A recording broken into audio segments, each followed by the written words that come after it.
lost my little baby the night they were playing home that wonderful. I've always loved history. I've always loved the law. I was a mock trial geek in high school. And I always loved music. And, I felt like I was called by God to do both. I've always joked and said, fortunately, I haven't had to choose. I think I've reached the point now in my life where I have had to choose, so I'm kind of choosing a life in the law. Going to law school is probably the next step.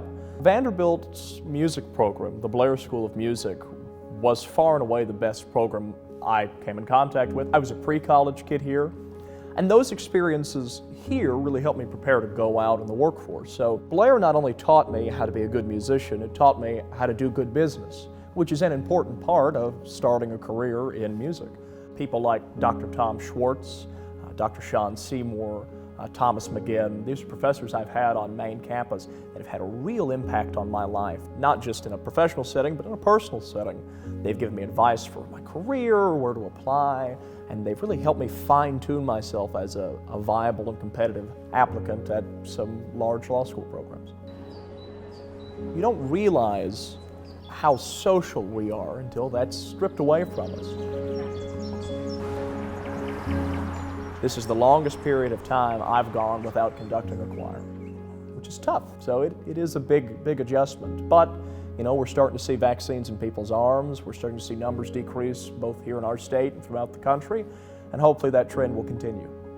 I think the biggest lesson I've learned in my undergrad is how to work with other people, how to have meaningful, deep relationships, and of course, carry that on into a legal career would be the best possible option. If I could have my druthers and pick the life that I'd want to have, it'd be to run for governor of this state one day. I love this state. I love the people of this state. I love the history, the culture of this state.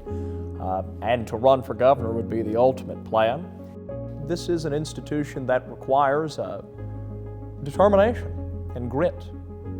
But if you had told me when I was a kid, when I was sitting and snapping peas with my great-grandmother, or that I was working in a tobacco patch, you told me that you're going to sing in Italy, you're going to see the Eiffel Tower, you're going to have a chance to perform at Carnegie Hall, I wouldn't have believed you.